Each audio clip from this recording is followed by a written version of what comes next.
नमस्कार, आप देख रहे हैं आज की खबर और मैं विजेंद्र सोलंकी। प्रदेश में 20 सीटों पर मतदान हो चुका है और अब बची हुई 5 सीटों पर तमाम पार्टियां अपनी पूरी ताकत झोंक रही हैं ताकि इन पर फतह हासिल की जा सके। लेकिन इन सीटों पर मोहरों के बीच कड़ा मुकाबला है और अंत तक हार जीत के समीकरण बदलते रहेंगे। चुनावी चौसर में आज हम इन्हीं 5 सीटों में से एक दौसा सीट पर बात करेंगे, क्योंकि यही सीट सबसे ज्यादा संवेदनशील है और यहीं से दो भाई आमने सामने हैं। साथ ही बात करेंगे बाबा रामदेव के पॉलिटिकल योग की।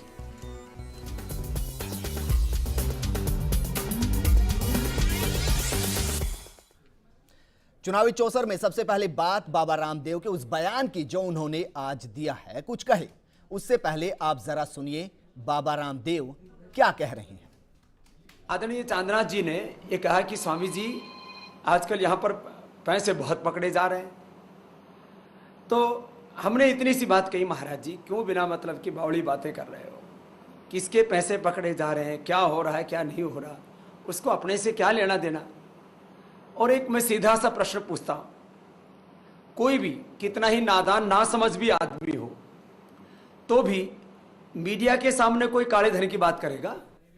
बाबा सफाई दे रहे हैं, लेकिन क्यों और किस लिए ये आप खुद समझ जाएंगे। पहले आप जरा बाबा की बातें सुनिए जो 16 अप्रैल को महंत चांदनाथ के साथ की गई।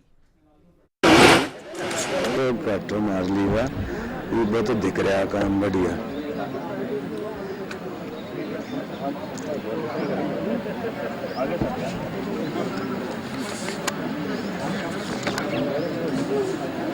अच्छा, एक किसी ने कहीं से पैसे लेने में बड़ी दिक्कत हो रही है, हमारे पकड़े नहीं गया। मत करो,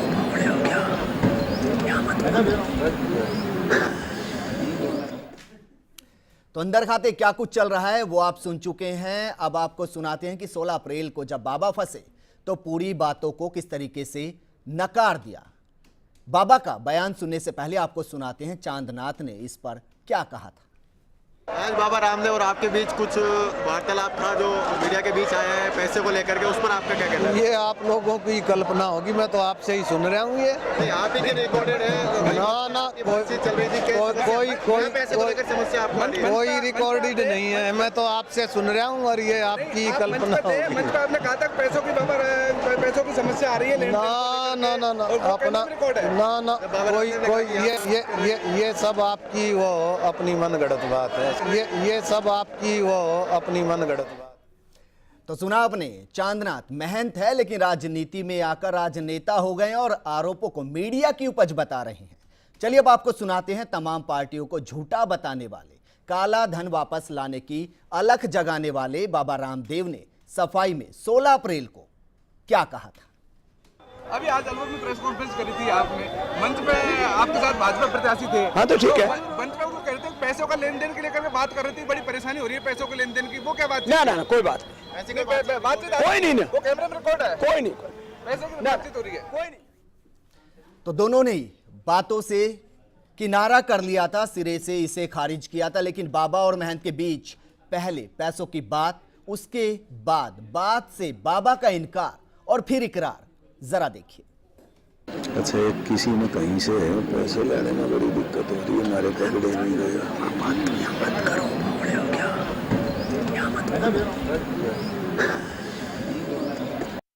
अभी आज अलवर में प्रेस कॉन्फ्रेंस करी थी आपने, मंच पे आपके साथ भाजपा प्रत्याशी थे। हाँ तो ठीक है। मंच पे वो कहते हैं पैसों का लेन देन के लेकर बात कर रही थी, बड़ी परेशानी हो रही है पैसों के लेन देन की, वो क्या बात? ना कोई बात बातचीत कोई नहीं, वो कैमरे में रिकॉर्ड है, कोई नहीं, पैसों की बातचीत हो रही है, कोई नहीं। आदरणीय चांदनाथ जी ने ये कहा कि स्वामी जी आजकल यहाँ पर पैसे बहुत पकड़े जा रहे हैं, तो हमने इतनी सी बात कही, महाराज जी क्यों बिना मतलब की बावड़ी बातें कर रहे हो, किसके पैसे पकड़े जा रहे हैं, क्या हो रहा है क्या नहीं हो रहा, उसको अपने से क्या लेना देना। और एक मैं सीधा सा प्रश्न पूछता हूँ, कोई भी कितना ही नादान ना समझ भी आदमी हो तो भी मीडिया के सामने कोई काले धन की बात करेगा? बाबा की बातचीत ने कांग्रेस को बैठे बिठाए मुद्दा दे दिया और डिफेंसिव मोड में चल रही कांग्रेस अलवर में एग्रेसिव मूड में आ गई। और जहां बीजेपी ने इस चुनाव में कांग्रेस के खिलाफ भ्रष्टाचार को मुद्दा बना रखा है, वहीं अब पार्टी के नेता बीजेपी को इसी मुद्दे पर घेरने की कोशिश में लगे हैं। देखिए, भारतीय जनता पार्टी के जो Narendra Modi ji PM in waiting to है, उनके खास समर्थक बाबा रामदेव, जिन्होंने पूरे भारत में काले धन को लेकर के एक दुष्प्रचार किया हुआ था और उसको लेकर के राजनीति में अपनी महत्वाकांक्षा को भी पूरा करना चाहते थे, उनके उस काले धन का सफ़ेद सच मीडिया के कैमरे में कैद हुआ है। और आखिर इस बयान के बाद अलवर में क्या कुछ चल रहा है, जानने के लिए जुड़ते हैं अपने संवाददाता राजेंद्र के साथ। राजेंद्र, जानना चाहेंगे, बीजेपी लगातार कहती आई है कि अब मोदी का माहौल ऐसा बन गया है कि हर गली नुक्कड़ और चाय की चौपाल पर मोदी की ही बातें होती है, लेकिन इस बयान के बाद क्या ये सब कुछ वहां पर बदल गया है, मुद्दे बदल गए हैं और लोगों के बीच बात करने के लिए इशू भी वहां पर बदल गया है? जी, अलवर में इन दिनों जो बाबा रामदेव का जो मामला हुआ है पैसे को लेन देन को लेकर के, अब चुनावी समीकरण का भी बदलते दिखाई दे रहे हैं और जो लोग हैं वो दिन भर यही बातें कर रहे हैं कि महाराज जो है पैसे का लेन देन की बात कर रहे हैं, तो इनके कहीं न कहीं जो मिली भगत है वो सामने आ रही है और पैसों की जो अधिक हो रहा है उसकी जो सच्चाई सामने आ रही है। जी बिल्कुल राजेंद्र, इसके बाद क्योंकि कांग्रेस लगातार वहां पर डिफेंसिव मोड में चल रही थी, पूरे प्रदेश में डिफेंसिव मोड में नजर आ रही थी, अब क्या खासकर इस सीट पर कांग्रेस एग्रेसिव हो चुकी है और बाबा की इन बातों को भुनाने की, पॉलिटिकली फायदा उठाने की कोशिश वहां पर कर रही है? जी विजेंद्र, कांग्रेस जो बैकफुट पे चल रही थी और उनको बैठे बैठाए एक मुद्दा मिल गया है जिससे कांग्रेस अब अटैकिंग मोड पे आ गई है और आज कांग्रेस की ओर से प्रेस कॉन्फ्रेंस भी की गई थी जिसमें आरोप लगाए गए थे, जितेंद्र सिंह के द्वारा शिकायत की गई है और कल भी कांग्रेस की ओर से बाबा रामदेव के और महेंद्र चांदनाथ के पुतला फूंकने के प्रोग्राम बनाया जा रहा है। जी बिल्कुल राजेंद्र, क्या इसके बाद चांदनाथ ने अपनी प्रतिक्रिया दोबारा दी? क्योंकि उस वक्त जब उनसे बात की गई तो उन्होंने साफ तरीके से मना कर दिया, साथ के साथ ये भी कहा कि ये मीडिया की उपज है। जी विजेंद्र, आज उनसे बात करने की भरसक जो कोशिश की गई लेकिन उन्होंने बिल्कुल भी मीडिया के सामने आने से इनकार कर दिया और यहाँ तक कि वो फोन पर भी बात करने से बचते रहे। जी बिल्कुल राजेंद्र, फिलहाल क्या इस पूरे मामले के बाद वहां के जो समीकरण है वो बदलते हुए नजर आ रहे हैं? क्या इसका फर्क चुनाव पर पड़ता हुआ नजर आ रहा है या मोदी लहर और सत्ता में जो बीजेपी की सरकार है अभी भी बीजेपी वहां पर जस की तस अपनी स्थिति बनाए हुए है? जी, यहाँ इसका जो असर है वो दिखाई दे रहा है। अभी जो अलवर शहर में सतपाल महाराज की एक सभा चल रही है, उस सभा में जो भीड़ के लिए 30-40 हजार लोगों की उम्मीद की जा रही थी, लेकिन मात्र 1000 से 1500 लोग वहाँ मौजूद हैं। इससे लग रहा है कि लोगों के बीच में बाबाओं की जो सच्चाई सामने आई है, इससे लोग अपने आप को किनारा करने लगे हैं और इससे जो चुनावी समीकरण है उस पर भी प्रभाव पड़ने की पूरी संभावना दिखाई दे रही है। जी बिल्कुल राजेंद्र, शुक्रिया तमाम जानकारी के लिए। और अब इस पर बात करने के लिए जुड़ते हैं अपने संवाददाता पीयूष के साथ, जो बारीकी से बीजेपी पर नजर रखे हुए हैं। पीयूष, सीधा सा सवाल, महंत के इस बयान के बाद क्या लगता है कि बीजेपी को अलवर में नुकसान उठाना पड़ेगा? क्योंकि जिस तरीके से राजेंद्र से हम बात कर रहे थे, उनका कहना है कि वहां अब चाय की चौपाल, गली नुक्कड़ और चौराहे पर मोदी की लहर की बात कम, बाबा के बयान की बातें ज्यादा हो रही है।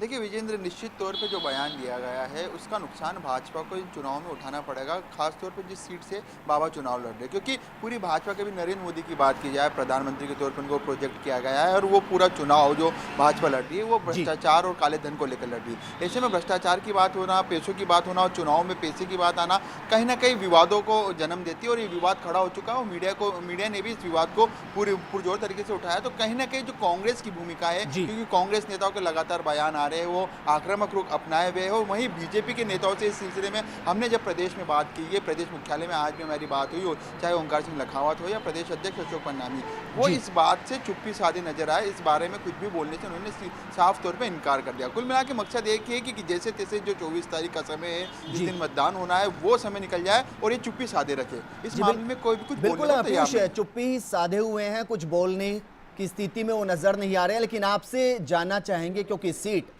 अहम है और मिशन 25 को पूरा करना बीजेपी अपना मकसद यहां पर मानती है, तो यहां पर जिस डैमेज कंट्रोल की हम बात करें उसको अंदर खाते किस तरीके से बीजेपी कंट्रोल करने में लगी हुई है?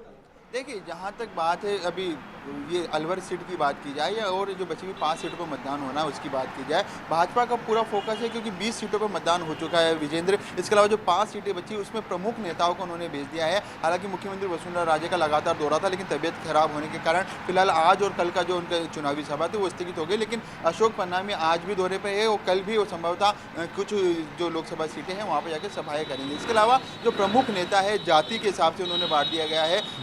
हर जो प्रमुख नेता है, चाहे विधायक हो या मंत्री हो, उनको संबंधित जो 5 लोकसभा सीटें अलग अलग कॉन्स्टिट्यूंसी में विधानसभाओं में भेज दिया गया है ताकि वो वहाँ पर जातिगत समीकरण के आधार पर वहाँ पर लोगों से अपील करे, लोगों जो प्रमुख कार्यकर्ता हैं उनसे बातचीत करे और जो भाजपा के पक्ष में माहौल बनाने का काम करे। कुल मिला के फोकस यही है कि जो 5 सीटें बच गई है जिन पे चुनाव होना है, जिन पे मतदान होना है, वहाँ पूरा फोकस है। ज़्यादा से ज़्यादा वोटर बीजेपी के पक्ष में आ सके, इसकी पूरी जो रणनीति बनाई गई वो सभी जो प्रमुख नेता हैं उनको संबंधित विधानसभाओं में भेज दिया गया है। जी बिल्कुल, आप भी शुक्रिया तमाम जानकारी के लिए। तो बाबा के मेहनत के साथ जिस तरीके से बयान सामने आया और उसके बाद फिर रिएक्शन सामने आई, अलवर के अंदर कांग्रेस को बैठे बैठाए मुद्दा मिल गया है। वहीं बीजेपी अब इस पर कुछ भी बोलने को तैयार नहीं है। वो चाहती है कि 24 अप्रैल तक इस पर कोई बयान ना आए ताकि वहां पर स्थिति को काबू में रखा जाए। साथ के साथ डैमेज कंट्रोल को कंट्रोल करने की भी कोशिश की जा रही है। बाबा के बाद अब बात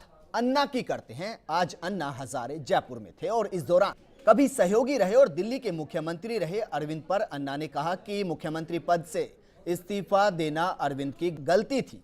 साथ ही कहा कि अन्ना ने अरविंद के उस बयान की भी आलोचना की है जिसमें अरविंद ने कहा था कि मोदी के खिलाफ सभी दलों को एकजुट होने की जरूरत है। साथ ही अन्ना का कहना है कि सत्ता बदलने से देश में कुछ भी नहीं बदलने वाला। ये ठीक नहीं है। ये सिर्फ आप संगठित होकर सत्ता के लिए प्रयास करेंगे तो सत्ता से ये देश नहीं बदलेगा। अरे सत्ता बदलने का काम हम किया नहीं। 66 साल में तो कई बार सत्ता बदल दिया। एक ने भ्रष्टाचार में ग्रेजुएशन किया और दूसरे ने डॉक्टरेट पाई, तो सत्ता बदल कर क्या होगा। वो मैंने पहले बताया कि उससे बाद ये गलती किया, अभी वो भी महसूस कर रहा है ना, गलती हो गया। चुनावी चौसर में यहां रुकेंगे एक छोटे से ब्रेक के लिए। ब्रेक के बाद आपको बताएंगे कि आखिर सबसे संवेदनशील जो सीट है दौसा, उसके सूरत हाल क्या है। साथ के साथ जिन 20 सीटों पर चुनाव हो चुके हैं उनके दिग्गज अब किस तरीके से आराम फरमा रहे हैं। छोटे से ब्रेक के बाद